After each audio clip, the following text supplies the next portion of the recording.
오늘 말씀은 여러분 신앙생활을 오래 하신 분들이 많이 있으시겠지만 그리고 오늘 이 시간에도 설교를 하는 많은 목사님들이 이 대한민국에 있죠. 그런데 이 말씀은 정말 중요한 말씀입니다. 왜 하나님께서 우리에게 영을 주시고 혼을 주시고 우리의 몸을 주셨는가, 그리고 왜 성령을 보내주셨는가에 관한 정확한 개념을 여러분들이 아시면 신앙생활 하는데 내가 신앙생활 하면서 조금 어려움이 생기고 아픔이 생기고 때로는 내가 하나님께 기도드렸는데 하나님께서 응답해 주지 않으심으로 인해서 하나님이 안 계시는 것 아닌가? 하나님 나를 잊으신 것 아닌가? 이렇게 하나님을 때로는 원망하면서 우리가 신앙생활을 하기도 합니다.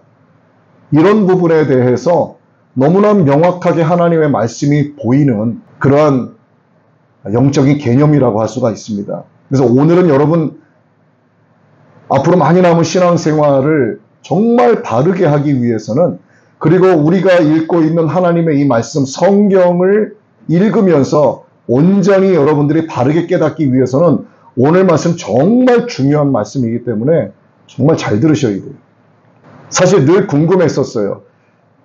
많은 목사님들이 설교할 때 우리의 영혼이 이렇게 얘기도 하고 우리는 영과 혼과 육이 있습니다 이렇게 얘기도 하고, 그런데도 불구하고 영의 역할이 무엇인지, 혼의 역할이 무엇인지, 몸의 역할이 무엇인지, 또 육체의 소욕을 따르고 성령의 소욕을 따르는 것은 무엇인지에 대한 개념이 없어요. 잘.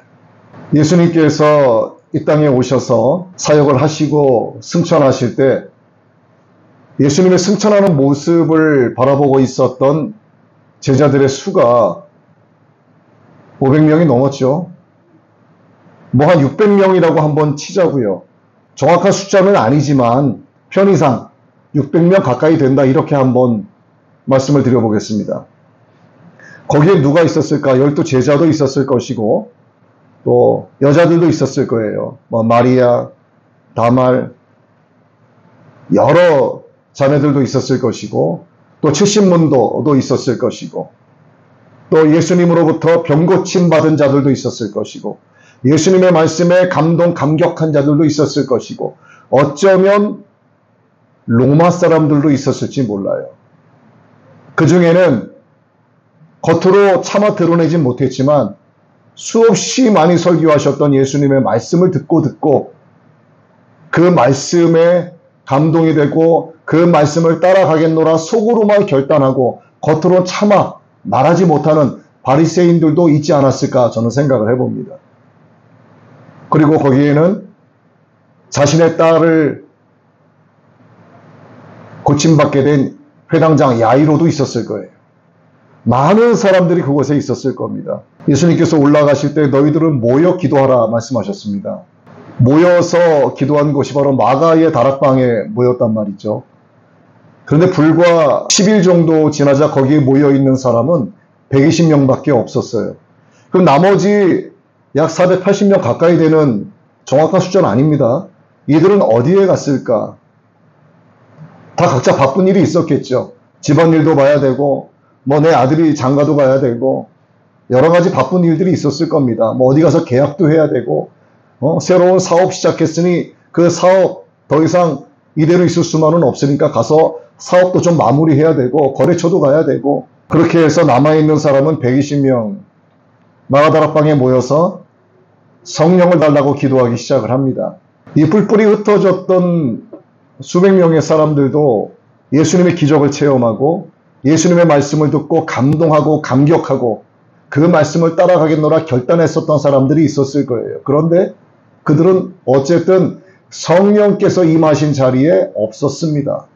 자, 600명가량 가운데 남아있는 120명, 이걸 비율로 보자면 5대1 정도가 되겠죠?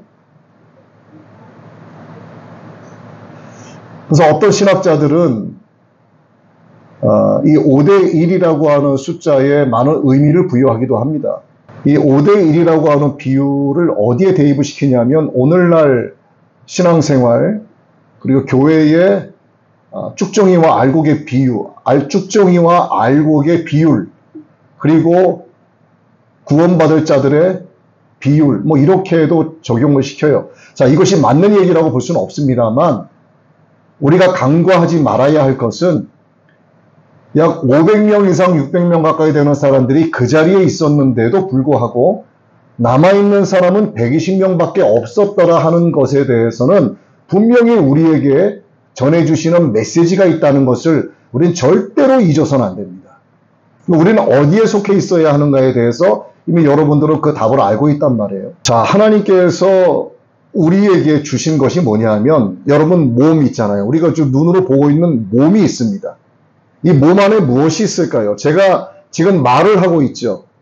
제가 말을 하고 있는 것은 이 육신이 아니라 제 혼이 여러분에게 말을 하고 있습니다. 자, 편의상 쉽게 말씀을 드리기 위해서 꼭 이런 것은 아니지만 제 몸이 여기 보이고 있죠. 그리고 제 몸 안에 혼이 있습니다. 그리고 혼 안에 영이 있어요. 이건 편의상 말씀을 드리는 거예요. 그러니까 내 안에 영과 혼이 있는 거예요. 자, 그러면 각각의 역할이 있겠죠. 이 영이 하는 역할은 무엇인가? 영은 하나님을 찾는 역할을 하는 겁니다. 그럼 내 혼은 무슨 역할을 할 것인가? 내 혼은 바로 생각과 마음을 가리키는 거예요. 그럼 이 육은 무엇을 담당하고 있는가? 혼에 의해서 움직이게 되는 거예요. 내 생각과 내 마음을 따라서 내 몸이 움직이는 겁니다.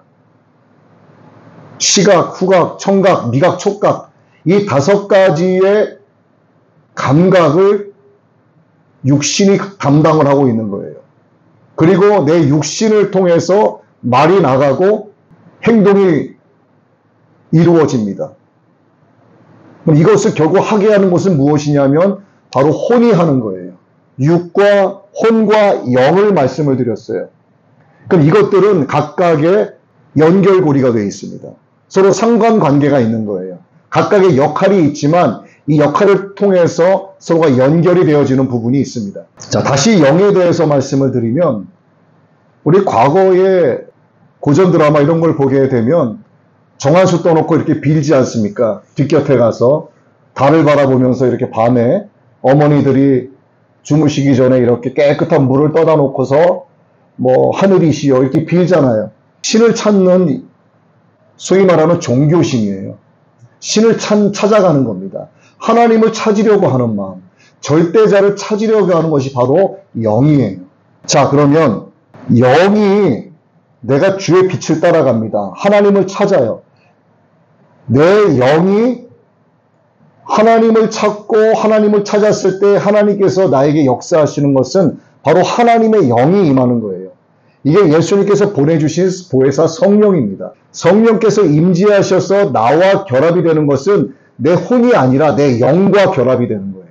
그럼 성령과 내 영이 결합이 되면 어떠한 힘을 가지느냐? 어마무시한 힘을 가지게 되는 거예요. 그러면 이것은 무엇을 관장하냐 하면 바로 혼을 관장하는 겁니다. 그럼 이 혼은 육신을 관장하고 있었어요.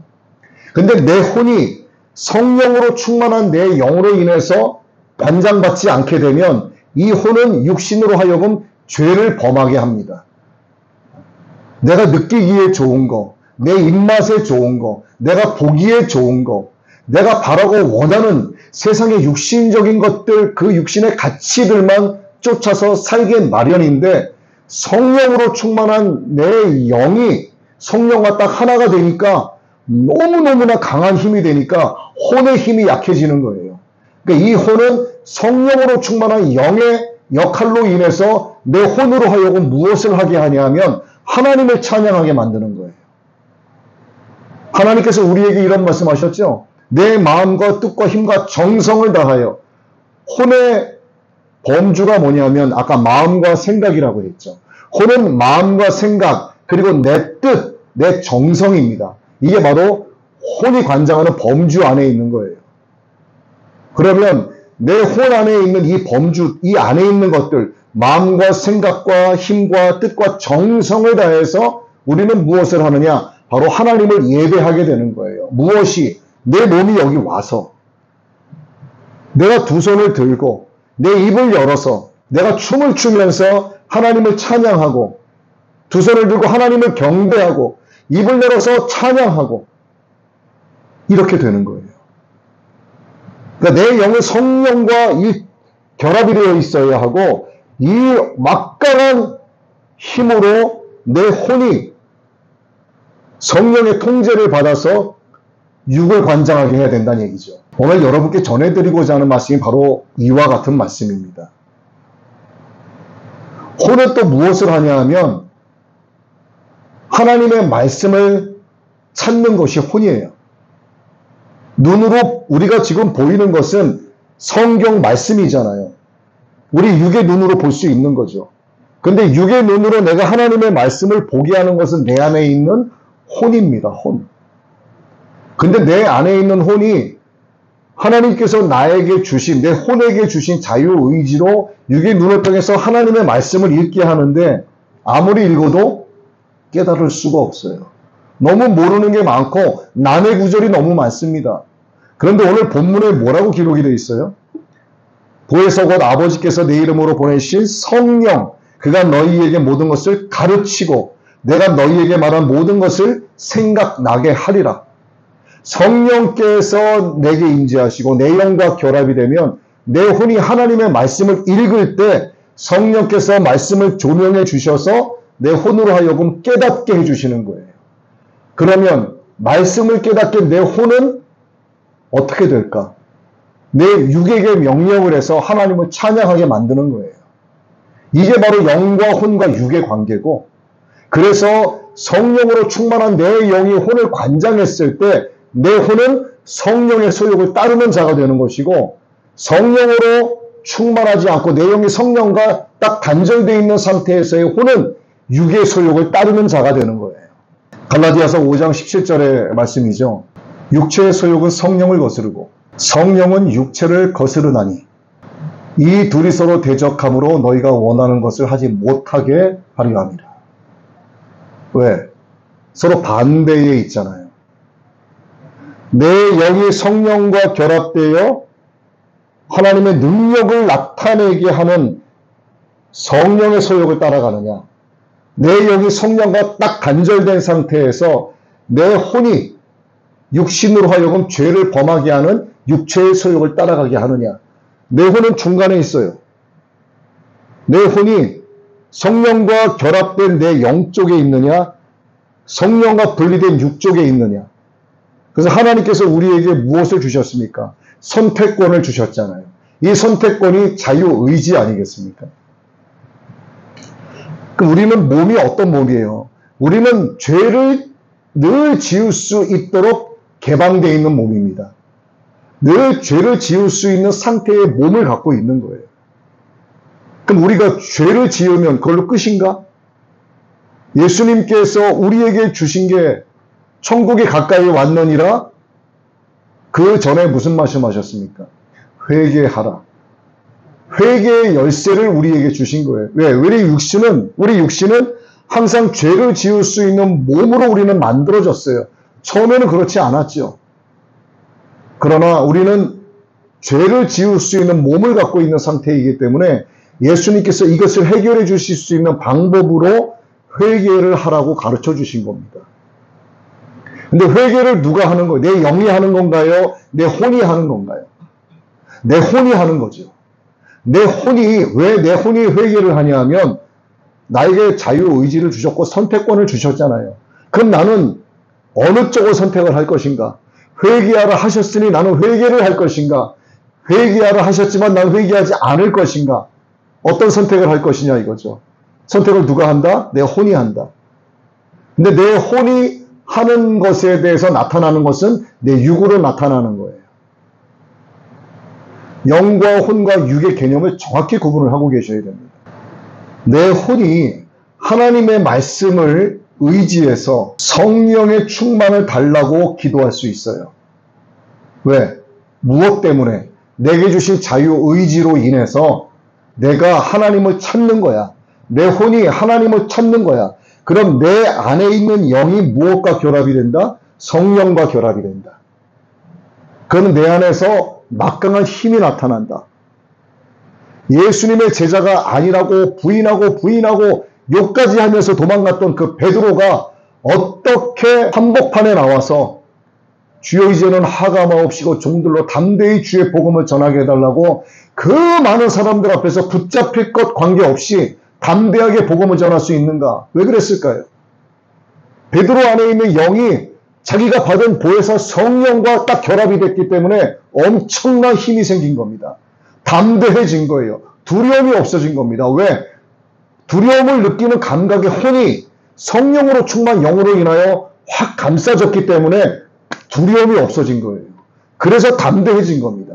그래서 그의 입으로 말한 것이 예수님께서 가르쳐 주셨지만 깨닫지 못했던 예수님의 그 가르침이 깨닫게 되면서부터 복음을 전하기 시작을 한 거죠. 그러니까 그 복음을 들은 자들이 회개하고 3,000명씩 예수님 앞으로 돌아오게 된 거예요. 왜 베드로가 있을까요? 아니죠. 성령께서 하신 거예요. 내 영과 결합해서 나로 하여금 내 혼이 육으로 말하게 함으로써 말을 하니까 성령의 능력으로 하나님의 말씀이 살아있어서 그들이 회개하고 돌아오게 된 거라 이 얘기입니다. 이걸 가지고 내 혼이 성령의 소욕을 따른다 이렇게 말하는 거예요. 자, 그러면 내 혼이 하나님의 말씀을 의지하지 않아요. 내 혼이 기도하지 않아요. 그럼 내 영은 어떻게 될까? 성령이 떠나는 거예요. 왜? 나는 그때부터 죄를 짓기 시작을 하거든요. 말씀드린 것처럼 내 몸은 항상 죄를 지을 수 있는 몸이에요. 그럼 내가 하나님의 말씀을 찾지 않고 내가 기도하지 않으면 나는 점점 죄와 가까운 자가 되면서 내가 모르게 내 혼이 나도 모르게 육의 소욕을 따르는 자가 되는 거야. 그러면 내 영에게 있었던 성령께서 떠나게 되는 겁니다. 떠나게 되면 거기에 뭐가 틈탈까요? 사탄이 틈타는 거예요. 악한 영이 틈타는 겁니다. 그렇게 되면 어떻게 될까? 내 혼은 악한 영과 연결되어 있는 내 영에 의해서 통제를 받게 되는 거예요. 그럼 나는 그냥 죄인으로 살아가는 거예요. 날마다 죄를 범하면서. 이것이 계속 반복이 되면 어떻게 될까? 죄가 겹겹이 쌓이죠. 죄에 대해서 무감각해지는 겁니다. 결국은 어떻게 돼요? 양심에 화인 맞은 자가 되는 겁니다. 그럼 내 혼은 뭐가 죄인지 뭐가 선인지 전혀 구분을 하지 못해요. 죄를 지어도 죄로 여겨지지가 않아요. 처음에 조그마한 사탕 하나를 훔친 것은 마음에 굉장히 찔림이 있었는데 괜찮아. 다음에 또 하나 훔쳤어요. 괜찮아. 점점 양심에 화인 맞기 시작을 하죠. 2개 훔쳤어요. 괜찮아. 한 봉다리 훔쳤어요. 괜찮아. 다음에 한 박스 훔치는 겁니다. 괜찮아. 왜? 양심에 화인 맞기 때문에. 곧 뭐다? 내 영이 악한 영과 결합이 된 상태에서 내 혼을 감싸니까 내 혼이 육으로 하여금 괜찮다라고 자꾸 신호를 주는 거예요.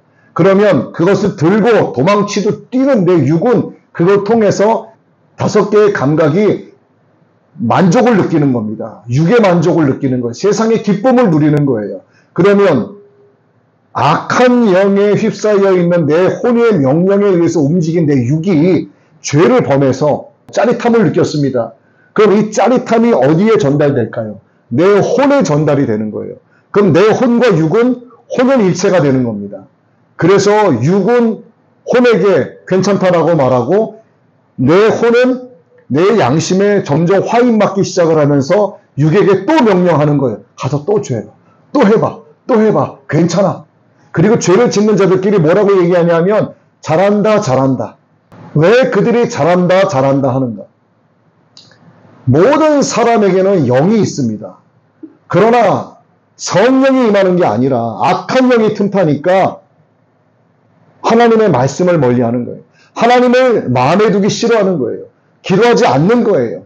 양심에 화인 맞으니까 회개 안 하는 거예요. 그러니까 이 혼이 무엇을 하는가? 육에게 자꾸 명령하는 겁니다. 야, 또 해봐. 또 범죄해봐. 얼마나 좋았어. 지난번 그 짜릿한 맛 잊지 못하겠지. 다시 한번 해봐. 그 육은 명령을 따라서 또 행합니다. 해보니까 정말 좋아. 그리고 혼에게 이야기하죠. 역시 좋아. 내 혼은 점점 무디어지기 시작하는 겁니다. 그래서 죄인으로 살다 죄인으로 죽고 육체의 소욕을 따르니까 성령과 육체는 서로 대립되는 상태가 되는 거예요. 빛과 어두움의 존재가 되는 겁니다. 성령과 악한 영의 존재가 되는 거예요. 이 중간에 뭐가 있다? 내 혼이 있다. 이 껍데기는 아무것도 아니에요, 여러분. 껍데기는 아무것도 아니라고.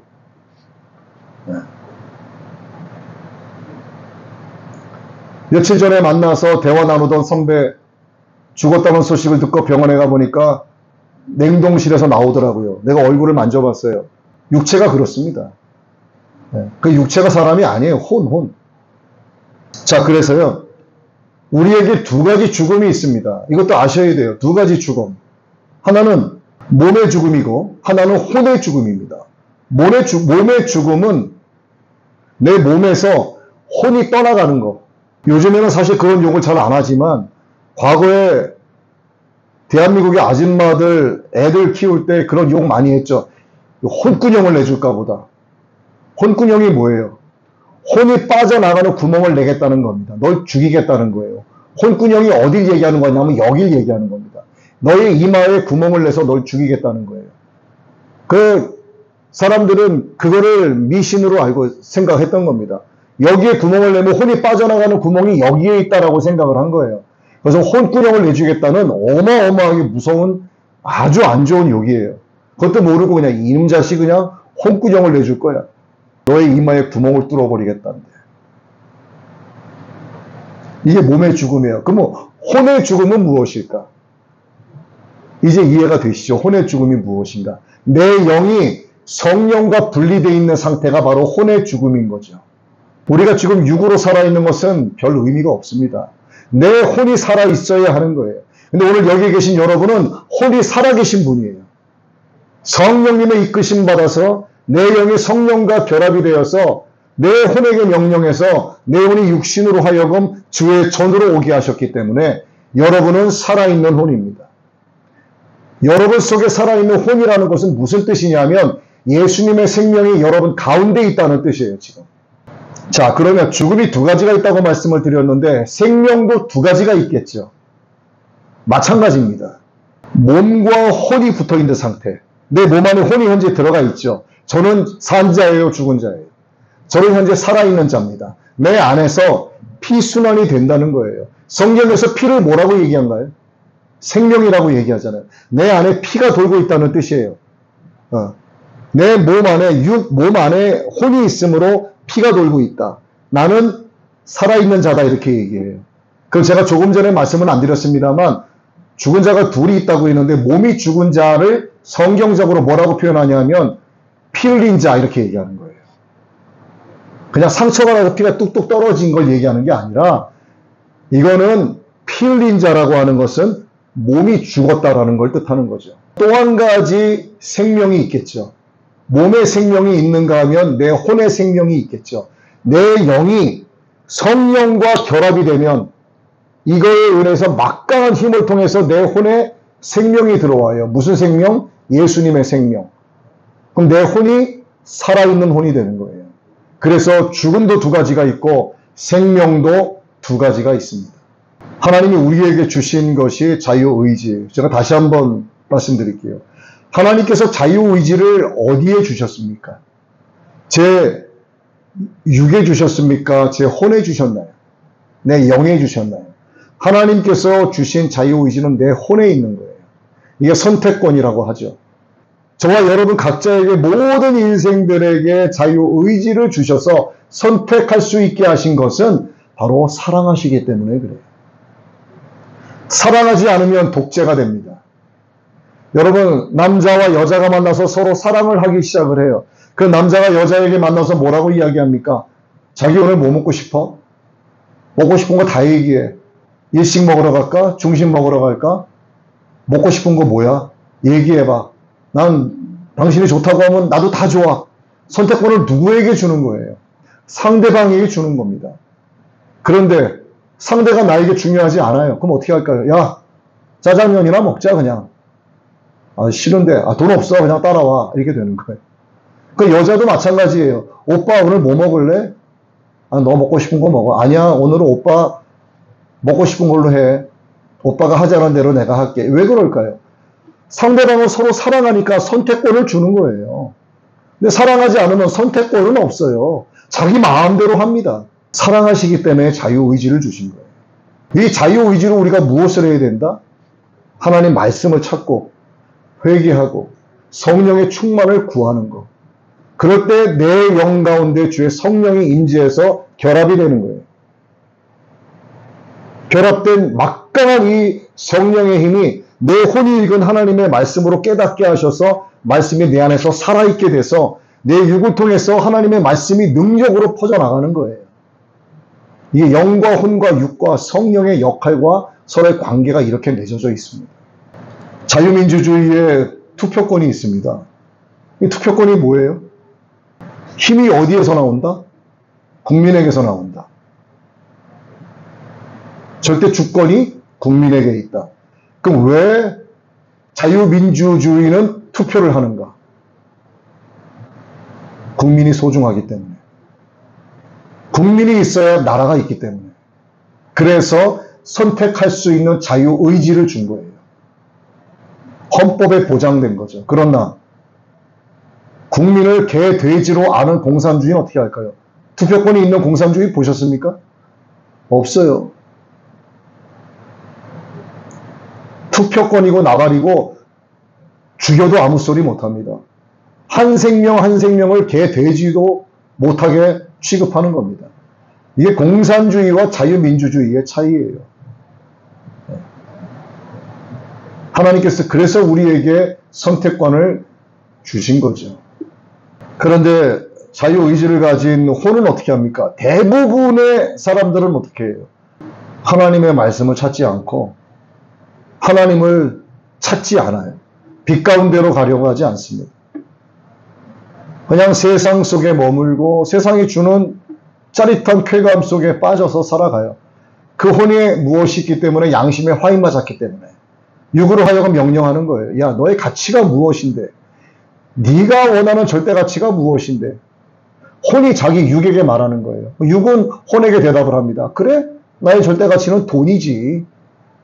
부와 명예, 성공하는 게 절대 가치지. 내 혼과 육이 그냥 하나가 돼서 혼연일체가 돼서 짝짝꿍 해가지고 세상을 향해서 육체의 소욕을 따라가는 겁니다. 성경은 그를 뭐라고 말한다고요? 죽은 자라고 말합니다. 몸은 살았으나 그 혼은 죽은 자예요. 예수님께서 가버나움에서 사역을 하실 때 수많은 사람들이 예수님 곁에 몰려들죠.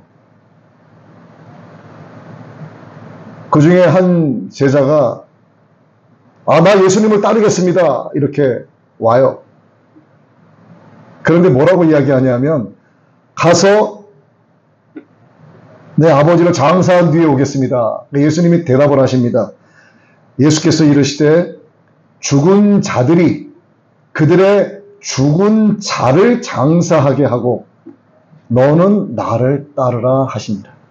자, 여기서 죽은 자들과 죽은 자 둘이 나오죠. 두 번 나오죠. 앞에 죽은 자들은 무엇일까요? 죽은 자들이 죽은 자를 장사하게 하라고 하십니다. 이상하죠? 어떻게 죽은 자가 죽은 자를 장사합니까? 근데 여러분들은 아실 거예요. 앞에 죽은 자들은 뭐가 죽은 거예요? 혼이 죽은 자들이에요. 그의 영에 성령이 임하지 않은 겁니다. 성령과 영이 분리되어 있는 자들을 가리키는 거예요. 그들의 혼은 죽었다 살았다. 죽은 자들이에요. 그 죽은 자들로 하여금 몸이 죽은 자를 장사하게 하라 그 뜻입니다. 이게. 그래서 우리가 산자라고 말하는 것은 보혜사 성령께서 내 안에 계시는 걸 말하는 거예요. 보혜사 성령께서 내 영과 다 굳건하게 결합이 돼서 떨어지지 않는 상태. 그래서 내 혼에 예수님의 생명이 충만한 상태. 그럼 나는 산자다 죽은 자다? 산자다. 왜? 예수님의 생명이 내 안에 있기 때문에. 그럼 내 육은 무엇을 한다? 하나님을 찬송한다. 성령의 충만을 구한다. 회개한다. 이게 산자에게서 나오는 거예요? 죽은 자에게서 나오는 거예요? 산자에게서 나오는 거예요. 이것이 바로. 그래서 오늘은 여러분들이 바로 산자입니다. 근데 교회 안에 1000명이 앉아있다고 치자고요. 1000명 모두가 산자일까요? 절대 그렇지 않습니다. 본문 말씀. 성령께서 그들이 다락방에 모여서 기도하고 있는데 성령이 임하셨어요. 불의 혀같이 갈라지는 성령이 임하셨는데 누구에게 임했냐 하면 120명 그들 한 사람 한 사람에게 임하셨습니다. 각 사람 위에 하나씩 임하셨다. 각 사람 위에 하나씩. 하나님과 나와의 관계는 1대 다의 관계입니까? 아니면 1대 1의 관계입니까? 성령은 누구로부터 와요? 바로 하나님의 영이 성령이에요. 그러면 내가 기도할 때 하나님이 누구에게 임재하시냐면 그들 위에 그냥 뭉탱이로 임재하시는 게 아닙니다. 120명 가운데 119명이 기도했고 한 사람이 기도하지 않았으면 그에게 성령은 임하지 않는 거예요. 120명 모두가 하나님께 나와 기도하고 예수님의 말씀이 내 안에 살아있으므로 순종하며 성령의 충만, 보혜사 성령을 달라고 기도하자 성령께서 1대1로 개개인에게 각 사람 위에 임하셨더라. 이게 되는 거예요. 여러분의 혼이 하나님의 말씀을 찾아야 됩니다. 여러분의 혼이 자유의지로 기도해야 되는 거예요. 어떻게? 회개, 그리고 성령의 충만, 그리고 감사. 기도에는 3가지 순서가 있습니다. 이거 꼭 지키시는 게 좋아요. 첫 번째는 회개입니다. 두 번째는 간구, 세 번째는 감사예요. 회개, 간구, 감사. 이 순서로 기도하시는 게 정확해요. 회개, 나의 모든 죄를 하나님 앞에 낱낱이 내놓는 겁니다. 예수님의 보혈로 씻어달라고. 두 번째는 간구하는 겁니다. 간구에는 무엇이 들어가 있을까요?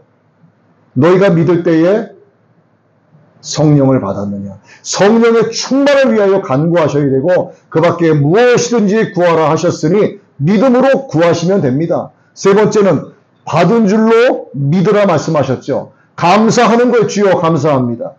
주께서 주신 줄 믿음으로 감사드립니다. 왜? 믿음은 바라는 것들의 실상이기 때문에 내가 기도했기 때문에 하나님이 나에게 주셨다는 것을 나는 그냥 믿는 거예요. 어떻게? 이미 주신 걸로 믿는 거야. 왜? 믿음은 내가 바라는 것들의 실상이 되기 때문에 그리고 보지 못하는 것들의 증거가 바로 내 믿음의 기도이기 때문에 세 번째가 감사가 되는 겁니다. 그래서 회개, 간구, 감사. 간구에는 반드시 성령의 충만함을 위한 간구가 있어야 된다는 것을 여러분 꼭 기억하셨으면 좋겠어요. 자, 그래서 다시 한번 본문의 말씀을 봅니다. 보혜사 곧 아버지께서 내 이름으로 보내실 성령, 그가 너희에게 모든 것을 가르치고 생각나게 하리라. 무엇을? 내가 너희에게 말한 모든 것을. 예수님께서 제자들에게 말씀하신 모든 것이 뭐예요? 성경이잖아요. 성경. 오늘 우리가 갖고 있는 성경이 예수님이 말씀하신 거잖아요. 제자들이 어떻게 마태, 마가, 누가, 요한복음을 기록했을까? 어떻게 베드로후서, 신약의 말씀들이 나오게 됐을까? 얼마든지 추론을 해볼 수 있습니다. 제자들과 예수님이 함께 늘 다녔어요. 초막을 짓고 광야에서 잠을 주무시기도 하시고 다시 돌아오셔서 제자들 각자 집으로 돌아가서 잠을 자다가 다시 또 만나기도 하시고 그래서 다른 지방으로 가서 전도도 하시고 거기서 설교도 하시고 제자들은 예수님께서 사람들을 모아놓고 이렇게 말씀하시고 제자들이 가르침을 받을 때 그 당시에 필기도구가 있었을까 없었을까? 다 있었어요. 예수님의 말씀을 다 기록을 한 겁니다. 하나하나. 그리고 나서 예수님께서 승천하신 이후에 복음을 전하고 또다시 그들이 기록한 것을 정리하고 마태, 마가, 누가, 요한 복음이 서로 조금씩은 달라요. 100% 일치한다면 그건 가짜겠죠. 그들 각자 성향이 있고 그들 각자 성품이 달라요. 어떤 사람은 꼼꼼하게 어떤 수치와 계산에 맞게 기록을 하는 사람이 있고 어떤 사람은 사역의 중심으로 기록한 사람이 있고 어떤 사람은 기적을 중심으로 기록한 사람이 있으니까. 그 사복음서 우리 형의선 목사님이 쓰신 그 책이 바로 그거잖아요. 입체적으로 들어오지 않습니까? 자, 성령께서 말씀을 주시는 분이 맞을까요? 틀릴까요? 잘 모르시겠죠? 성령님은 우리에게 말씀을 주시는 분이 아닙니다. 그런데 기도 많이 하는 분들은 이런 이야기들을 가끔 해요. 저도 여러 번 들었어요. 성령님이 내게 말씀해 주셨다 이랍니다. 아니에요. 이거 잘못된 겁니다. 성령님은 말씀을 주시는 분이 아니에요. 성령님은 말씀을 깨우쳐 주시고 가르쳐 주시고 생각나게 해주시는 분입니다. 성령님의 역할이 바로 이거예요. 말씀은 누가 주시는 거예요? 하나님이 주시는 거예요. 하나님이 누구예요? 예수님이에요. 성령님께서는 하나님께서 주신 말씀, 구약의 말씀이든 예수님이 제자들을 가르치던 말씀이든 많은 무리들을 앉혀놓고 설교하셨던 말씀이든 간에 관계없이 성령님은 내 혼이 하나님의 말씀을 찾을 때 이 말씀을 깨닫게 해주시는 거예요. 가르쳐 주시는 겁니다. 그 말씀을 생각나게 해주시는 거예요. 그래서 오늘날에도 주의 종들이 어떤 분이 오셔서 기도 부탁을 하고 어떤 분을 위해서 기도할 때 하나님이 나에게 말씀을 주셔서 선포하게 하실 때 그가 받은 말씀을 깨닫게 되는 것은 바로 성령님께서 그로 하여금 깨닫게 해주시는 거예요. 그러나 그가 성령의 역사를 거부하면 어떻게 될까요? 하나님이 그에게 말씀을 주셔도 그에게는 말씀이 살아있는 게 되는 게 아니에요. 성령께서 그로 하여금 조명해 주시지 않고 깨닫게 해주시지 않는 겁니다. 그래서 성령님이 인도해 주셨다. 성령님께서 깨닫게 해주셨다. 이렇게 표현하는 게 맞는 거예요. 성령님이 내게 말씀하셨다가 아닙니다. 자, 본문을 다시 한번 볼게요. 보혜사 곧 아버지께서 내 이름으로 보내실 성령 그가 너희에게 모든 것을 가르치고 내가 너희에게 분부한 모든 것을 생각나게 하리라. 성령께서 내 안에 있는 무엇에게 가르치시는 건가요? 이게 성령께서 말씀을 깨닫게 하시고 말씀을 조명해 주시고 말씀을 생각나게 해주시는 것의 대상이 무엇이에요? 육입니까? 혼입니까? 영입니까? 혼의 범주 안에 들어가 있는 게 뭐라고 말씀을 드렸죠? 생각, 마음, 뜻, 정성. 주의 성령께서 깨닫게 해주시는 거예요. 내 혼으로 하여금. 내가 하나님의 말씀을 찾을 때 모르잖아요. 성령께서 임재하시면 말씀이 깨달아지는 겁니다. 그래서 깨달아지는 혼은 어때요? 기뻐하는 거예요. 이 기쁨이 무엇으로 표출된다? 내 육으로 나타나는 겁니다. 그럼 다윗이 하나님의 언약궤가 들어왔을 때 막 바지가 벗겨진 줄도 모르고 막 춤을 췄죠. 그 육신이 춤을 춘 건가요? 아니죠. 그의 혼이 육으로 하여금 춤추게 한 거예요. 왜? 그 혼에 하나님의 생명이 있기 때문에. 하나님의 생명이 왜 있어요? 다윗 안에 있는 혼 안에 있는 그 영이 하나님의 영으로 충만하기 때문에 그 혼으로 하여금 육으로 춤추게 하는 거예요. 이 메커니즘이 좀 이해가 되시죠? 혼의 범주 안에 있는 마음과 뜻과 생각과 정성이 육으로 하여금 행하게 하는 겁니다. 로마서 10장 10절의 말씀을 한번 보겠습니다. 사람이 마음으로 믿어 의에 이르고 입으로 시인하여 구원에 이르느니라. 내가 예수님을 나의 구세주로 영접했습니다. 나는 하나님을 아버지라 부릅니다. 예수님은 나의 주님이십니다. 내가 입으로 고백했어요. 이게 뭐예요? 내 고깃덩어리가 말한 건가요? 내 혼이 말한 건가요? 내 혼이 말한 거예요. 내 혼은 무엇의 영향을 받았기 때문에? 내 안에 있는 영의 영향을 받았기 때문에. 이 영은 무엇과 결합이 되어 있기 때문에? 성령과 결합이 되어 있기 때문에. 그렇죠. 성령과 내 영이 결합이 되니까 예수님의 생명이 내 안에 있는 거예요. 내 안에 있는 예수님의 생명으로 말미암아 내 혼이 기뻐하니까 내 육으로 말미암아 주는 그리스도시요 살아계신 하나님의 아들이십니다가 고백이 되어지는 거예요. 그래서 마음으로 믿었을 때는 그냥 의에 이르는 겁니다. 그러나 입으로 시인하여 구원에 이른다. 이렇게 정의를 내려주신 거예요. 입으로 내가 예수님을 나의 주님이라고 고백하는 것은 아무나 하는 게 아닙니다. 여러분, 교회 다니는 분들이라고 해도요, 하나님을 아버지라고 부르지 못하는 사람 굉장히 많습니다. 그냥 하나님, 그냥 하나님. 이게 뭐예요? 그냥 신 이거예요. 예수님께서 제자들에게 가르쳐 주신 기도가 뭐예요? 하늘에 계신 우리 하나님이여예요. 하늘에 계신 우리 아버지란 말입니다. 아버지. 저도 애들에게 가끔 그 얘기했어요. 너희가 필요하면 너희 아버지에게 탔으라 그래요. 이게 무슨 얘기예요? 기도하라. 찾으라 찾을 것이요. 구하라 구할 것이요. 두드리라 열릴 것이다. 예수님이 말씀해 주셨잖아요. 근데 이걸 누가 할 수 있습니까? 이렇게 내가 하나님을 찾고 구하고 두드리는 것을 내 육이 할 수 있어요. 기도로 할 수 있습니다. 내 말로. 이걸 아무나 하는 게 아니라는 거예요.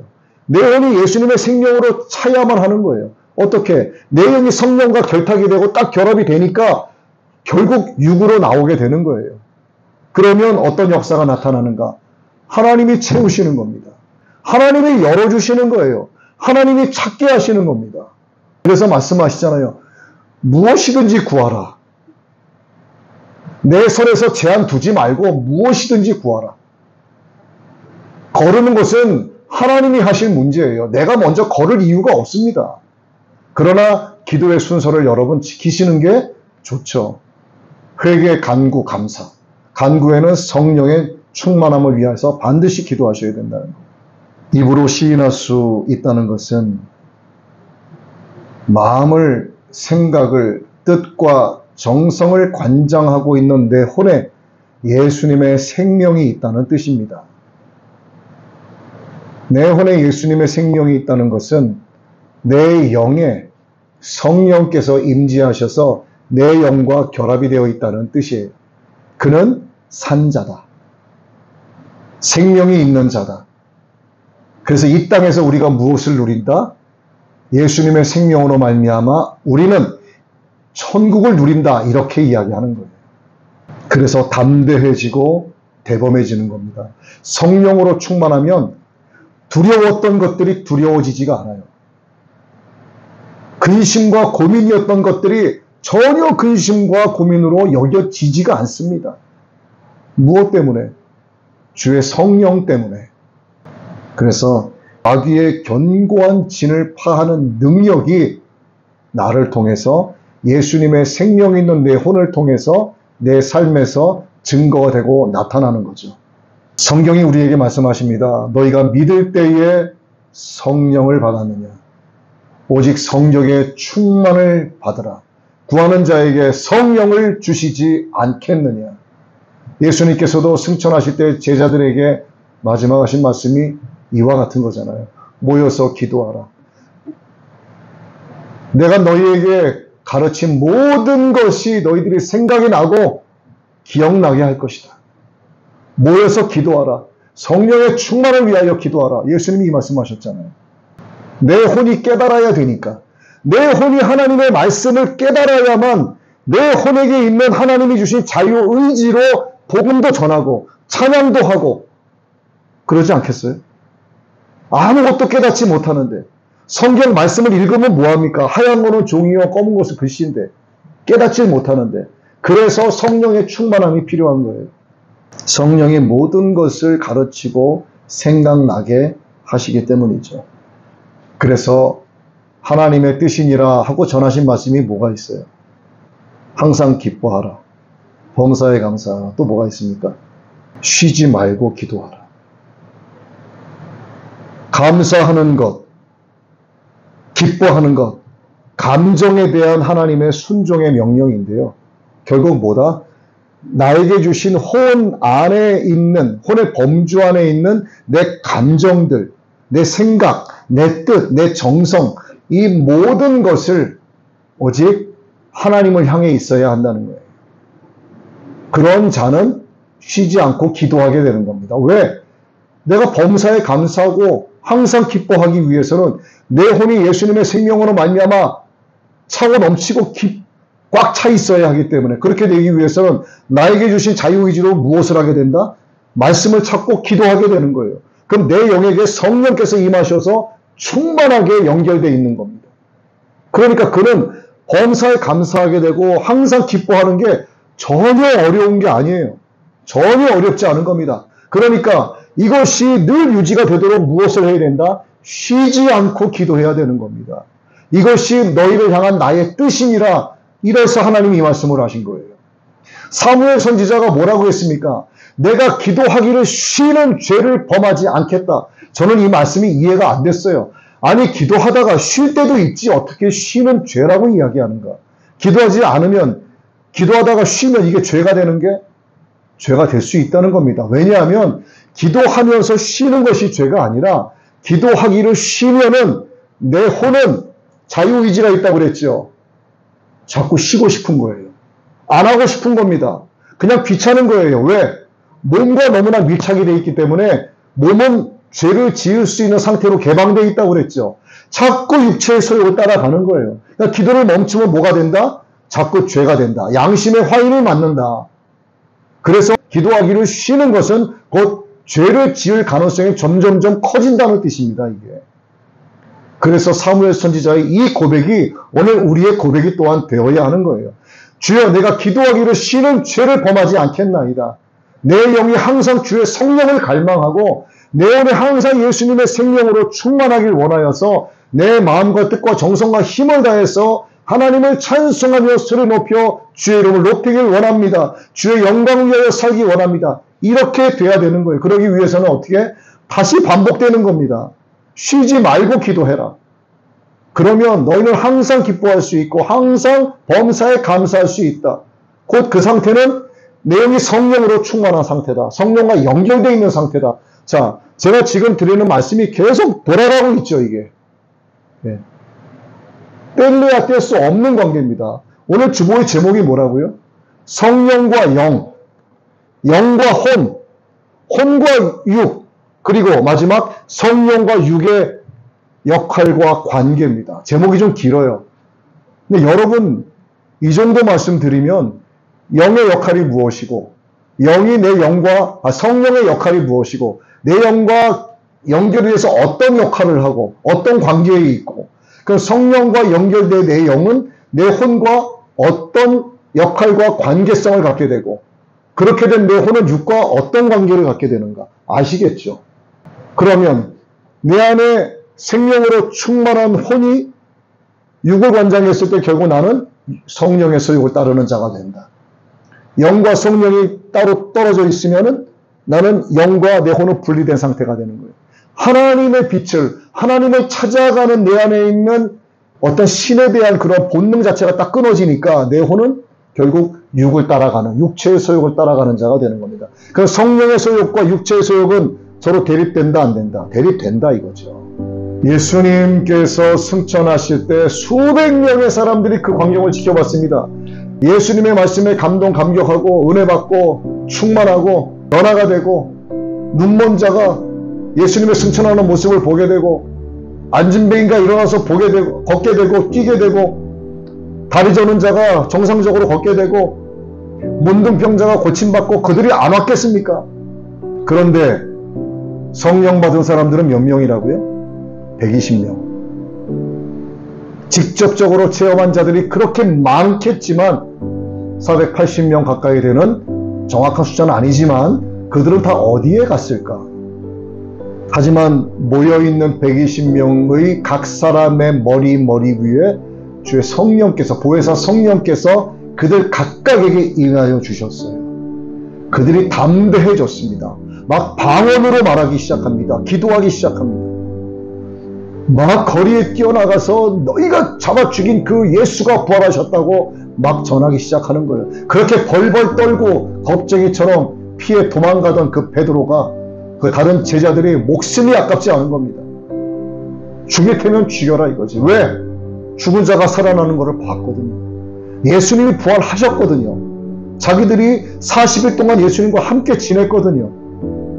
예수님의 몸이 예전과 다르거든요. 그 예수님의 몸은 무엇일까요? 부활하신 부활체는. 그 몸이 바로 우리가 그렇게 될 몸인 거예요. 그것은 그 몸은 죄에 개방되어 있는 몸이 아닙니다. 그 몸이 할 수 있는 것은 오직 하나님을 찬양할 수밖에 없는 몸인 거예요. 그러나 우리 몸은 뭐예요 지금? 죄를 지을 수 있도록 개방되어 있는 몸이에요. 우리의 몸은 썩어 없어질지언정 우리의 혼은 예수님처럼 부활체를 입은 죄를 지을 수 없는 몸으로 다시 부활하는 거예요. 제자들이 그걸 알기에 이제 담대해진 겁니다. 죽여라 이거지 나를. 무서운 게 없어지는 거예요. 왜? 영의 하나님의 보혜사 성령이 임했기 때문에 엄청난 힘이 생긴 겁니다. 혼의 힘은 점점 약해지고 영의 힘만 강해지는 거예요. 성령의 힘이 강해지는 거예요. 우리가 교회 나와서 예배드리고 있다고 해서 우리의 혼이 내가 예수님의 생명으로 충만했다라고 정의 내릴 수 없다는 것도 알아야 됩니다. 기도하지 않으면 안 돼요. 성령의 충만을 위해서 그 전에 먼저 회개하고 계속 기도하셔야 됩니다. 그래야만 내 혼이 예수님의 생명이 임한 살아있는 혼이 되는 것이고 나는 영원한 생명으로 나아갈 수 있게 되는 거예요. 말씀을 정리합니다. 교회 와서 귀를 열고 어떻게 해서든 내가 일주일에 한 번 듣는 하나님의 말씀이라도 내가 그 말씀을 내 혼이 갈급하게 찾고 이 말씀을 깨닫기 위해서 성령님의 임재하심을 구하고 성령님의 조명하심을 구하면 성령께서 그 영에게 연결시켜 주시고 결합되셔서 내 혼으로 하여금 하나님의 말씀을 깨닫게 해주시고 나의 전체를 관장하는, 그래서 내 육이 성령의 소욕을 따르는 자가 되게 해주시는 거예요. 그렇지 않으면 교회에 나와서 설교를 듣고 있어도 그 혼은 죽은 자입니다. 여러분의 혼이 예수님의 생명으로 충만하기를 바랍니다. 여러분의 영이 성령으로 항상 연결되어 있길 바랍니다. 그래서 성령의 소욕을 따르고 여러분의 육으로 항상 하나님을 찬양하고 하나님께서 부르시는 그날까지 언제나 승리하게 되시기를 예수님의 이름으로 축복합니다.